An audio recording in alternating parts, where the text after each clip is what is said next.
This morning's message is about unity. Now, if you're like me, you might be cringing. Oh no, not another unity speech. Unity speeches are, well, they're a rather dubious sort of item. Unity speeches are often kind of fluffy, not really going to any real depth, but just encouraging us all to get along. As often as that, they're sneaky because at the end the speaker gets to how they really want us to unite around their agenda and what they're pushing.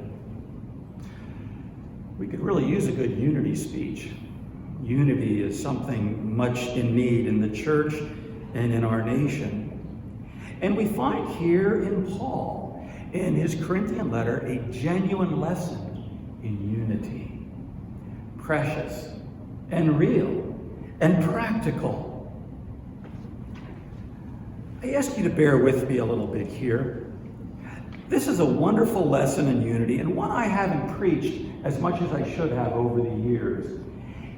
The immediate topic that Paul is addressing is really kind of out there, and it seems quite irrelevant to our day. The lesson begins, now concerning food sacrificed to idols. Has anyone wrestled with that issue over the past week in their life? Of course not. It's a first century issue, and it would seem to have nothing to do with our present day. And indeed, that particular issue is now no longer a live issue among us. But Paul gets to some truths, underlying truths, in how he addresses this issue that are eternal. Now he talks unity. Paul is going to give us a very practical lesson on how to be a unified church and a unified people. Now, bear with me as I said. Let me explain briefly the controversy at hand. In ancient days, in a pagan city like Corinth, there were idols everywhere. Little pieces of stone, of wood, of silver, whatever. They were an idolatrous people. So you couldn't go anywhere without seeing an idol. And when you go into the marketplace, at every stand and such, there would be all kind of idols. And if you bought food, particularly meat, in a marketplace, somewhere along the line, from the slaughter to whatever preparation to the presentation to the customer, that meat had been offered to a god, to an idol. Now, the question for the believer, am I eating tainted meat? As a Christian, should I be eating this? Is that an affirmation of this idol?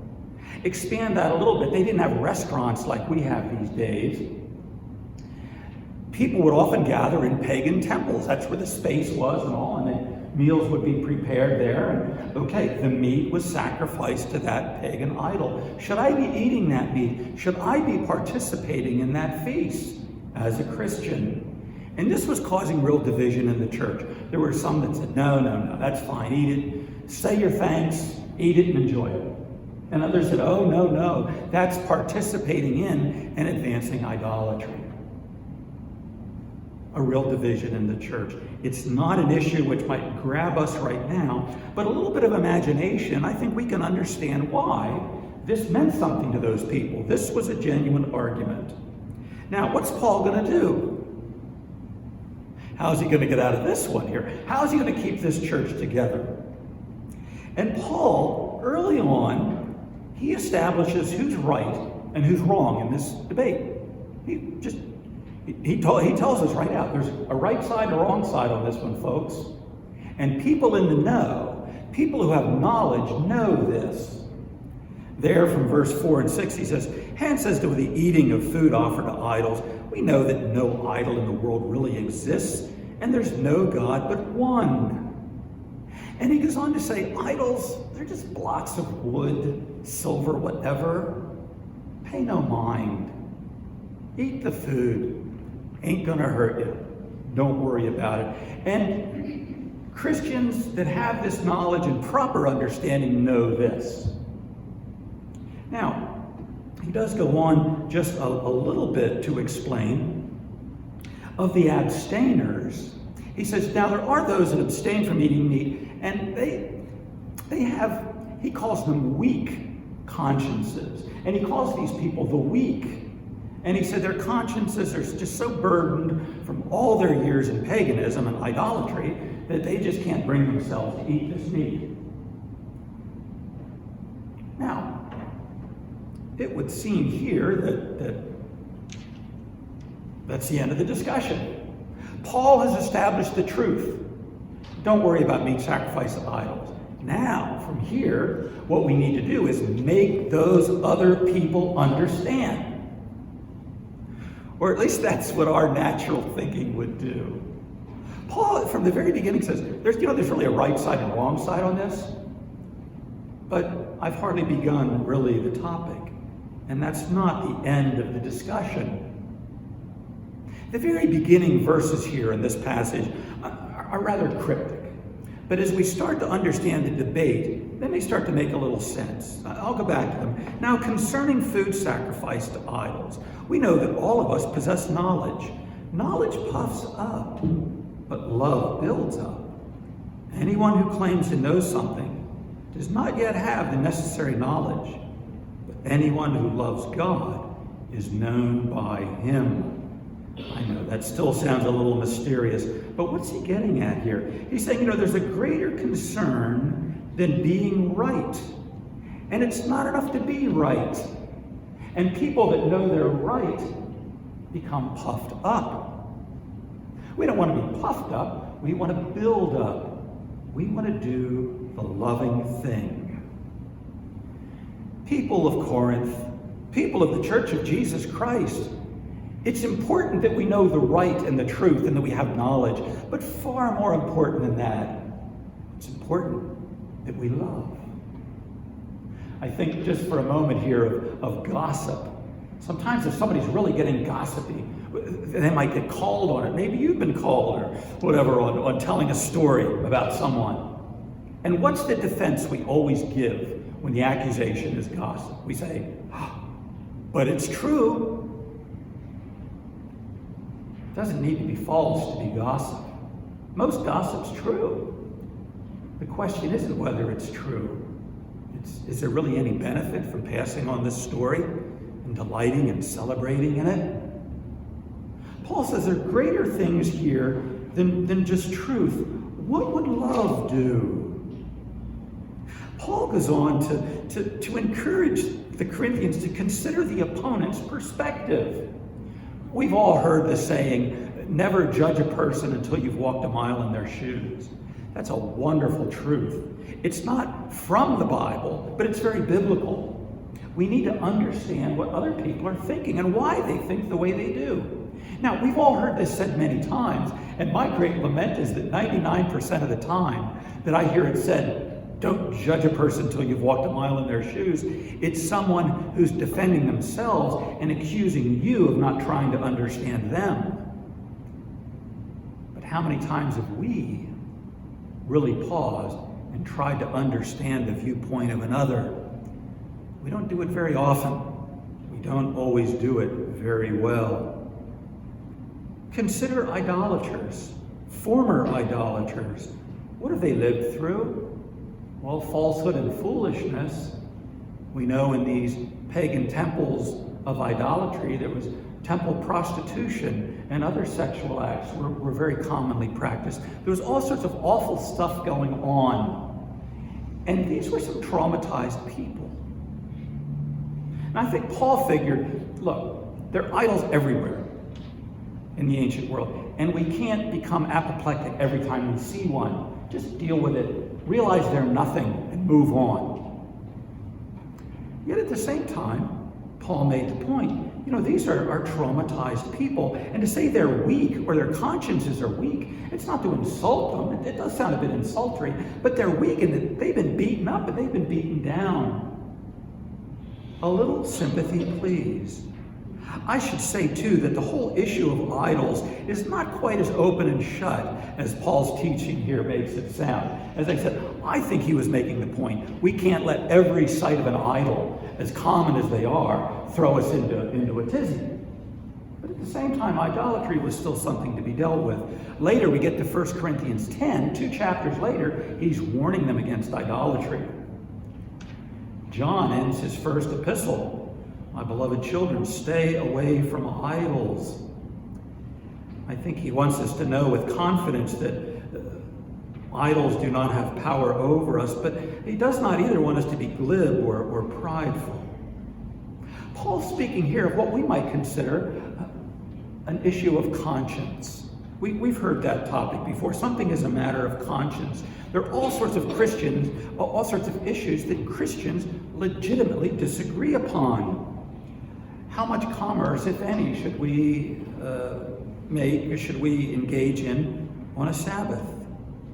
What about alcohol? Should we all be abstainers, or how do we deal with that whole issue of gambling, of warfare, of numerous political issues? Oh my, we can disagree, can't we? And we can bring our Christian convictions into our disagreement. And what do we do then? I find it sad that churches often lead with their differences. Oh, I'm from this church and we believe this. I know our own denomination, in the name often of being involved in all sorts of current issues. Sometimes we take all kinds of stands that a lot of other Christians would disagree with, and with their own reasoning. I wonder sometimes if that is wise, and I wonder what Paul would have to say. You know, Paul is a fascinating man.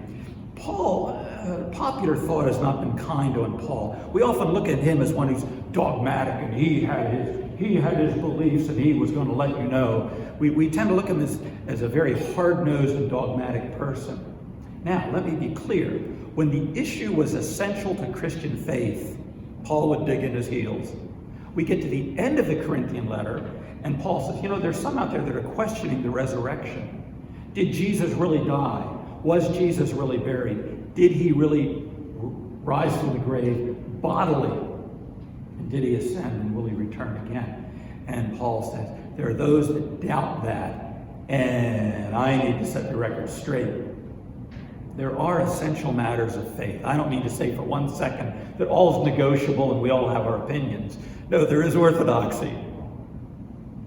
But I think if Paul could be among us today, we would be horrified at how flexible he is. We would approach him with all sorts of issues on which Christians disagree, because Paul would settle it. And Paul would say, well, you know, these people believe that because of this, and those people believe that because of this. And Paul would be much more understanding than we imagine. And Paul would argue a lot for truce and for mutual understanding. He might say to us, how about you sit down and spend a little time thinking about their angle, their perspective on this. And you might never agree with that, but try to understand it and try to do what is loving. That's the big question. What's loving? What will help? What will help the weaker brother? What will help the wider church? Don't cause your brother to stumble. You know, there were those that we know meat sacrifice to idols. It's nothing. So they would flaunt their freedom in Christ and bring offense to those who were sensitive to that matter.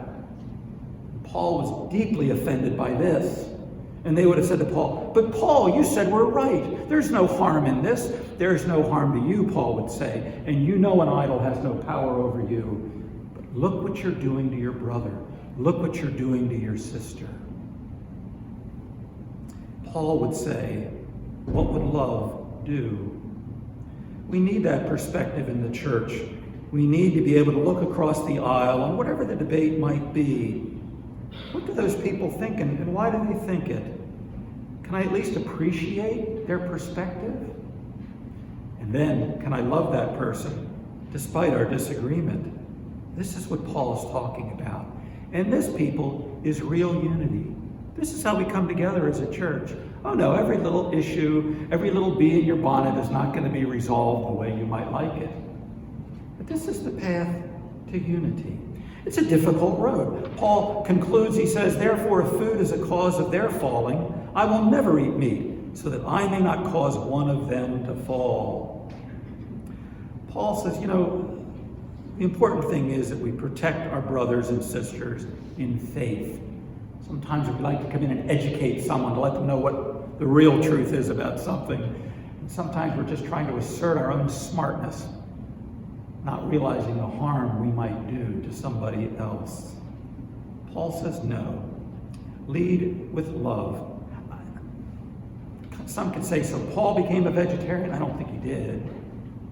And I think Paul was asking for some reason, some wisdom here. He wasn't calling everyone there to become a vegetarian, but don't flaunt your freedom.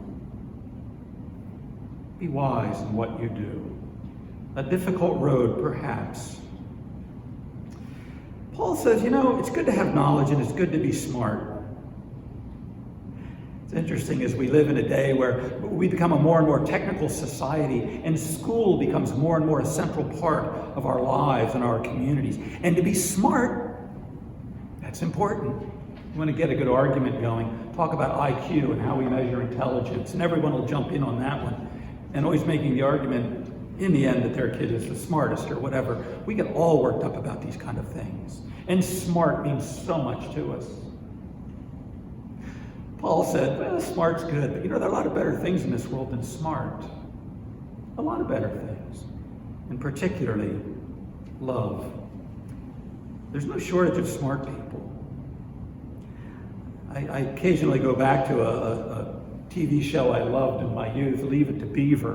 And maybe you remember Leave It to Beaver, the reruns are still around. Beaver Cleaver, Theodore Beaver Cleaver, Beaver was a nickname, was a grade school boy just trying to grow up in America. And he was a likable little imp and a kid of average intelligence. And I always got a kick out of that because occasionally they go to school, the show would be at school. And Judy, remember Judy, the girl that sat next to him? And her dress and everything was always perfectly pressed, and her hair was perfectly braided, and her arms always nicely folded. And she'd raise her hand a lot. Maybe she'd give the teacher the right answer, or sometimes she'd raise her hand for the teacher to point out what Beaver was doing wrong. I ask you this, what does the world need more of? Beavers or Judys? Paul says, knowledge puffs up, but love builds up. Intelligence is wonderful, knowledge is great, smart is good, but people, let's be better than smart. Amen.